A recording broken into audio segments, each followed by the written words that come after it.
Good morning, everybody. In this episode, I wanted to talk about my new hardware setup for Chia.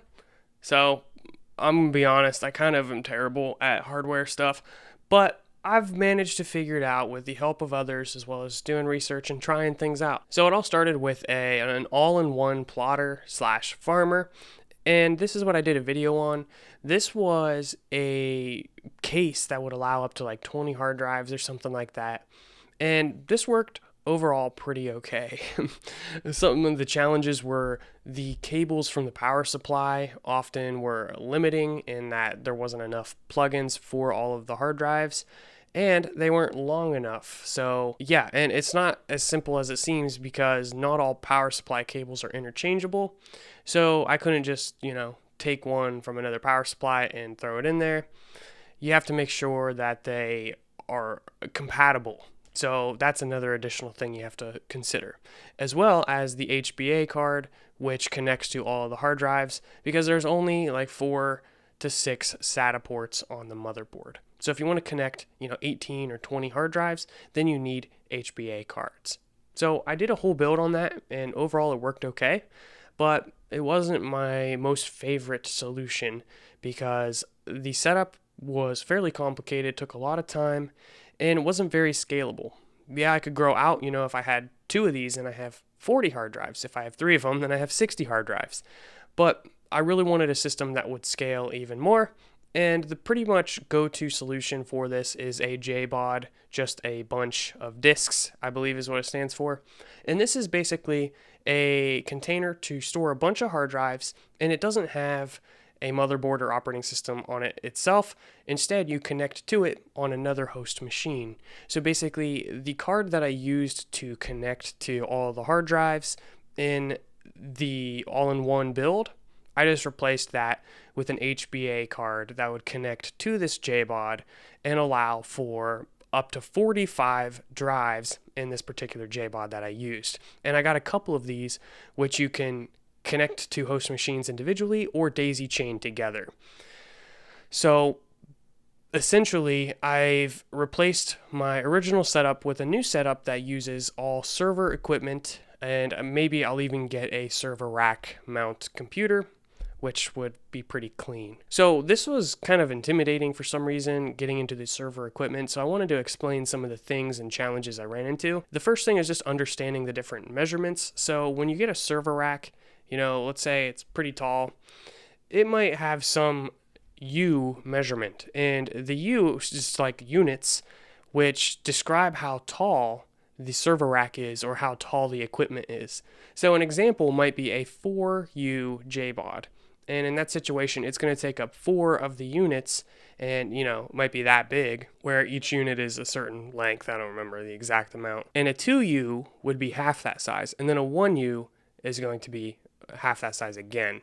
So a 1U is going to just take up 1 slot or 1 unit in the JBOD, and then a 4U is going to take up 4. So that's how you can figure out how much stuff you can fit in a rack. So I'll show you my setup, but first I wanted to give a special thank you and shout out to our sponsor of this video, Into the AM, which is what I'm wearing right here. They create shirts and other clothing. This is just their basic tee, but they have a lot of really cool graphic t-shirts. If you've been watching this channel, you've probably seen me wear them throughout my videos. You can see here are some examples of their graphic tees. You can go through and get 3 for $60. And there's a lot of cool options. Here's one that I've actually worn on my channel. But yeah, lots of really cool things. And these shirts are something that I always get comments on. Almost anytime I'm out wearing an Into the AM shirt, someone says, "Oh wow, that's a really cool shirt." So if you want to step up your style game, then Into the AM is the way to go. They're also featuring their t-shirt club, which is where you can get brand new designs every single month. Here's some examples of the t-shirts you're going to get, and you can read through all the details of how this works. This is a way to make sure you always have those fresh new t-shirts. So I'll leave a link to Into the AM in the pinned comment down below. Thank you, and let's get back to the content, which is what exactly my JBOD system looks like. Well, right now, I actually purchased 5 of these JBODs, which I'm not filling all of them, but I managed to get a little bit of a discount when I purchased 5. So I was like, what the heck, maybe I'll use them one day. So right now, I plan on filling about 2.5 or 3 of these with the storage I have, and then I'm going to grow into the other two as I just reinvest any of my Chia earnings. The exact J-Bod that I decided to go with was a Super Micro 45 bay. So you can see an example here. There are a lot of other options out there with different densities. So I'll show you an example. Here is a 60 bay, and I believe this is in the same form factor. As you can see, rack mountable 4U. You can also find 84 bay in a 4U. So here is a popular one I see a lot, which allows for 84 drives in a 4U structure. These are loaded in the top, where the 45 bay is front and back, so it really just depends on what you're wanting. I decided to go with all the front and back just to keep it simple and not have to pull the rack out on rails and add in the hard drives.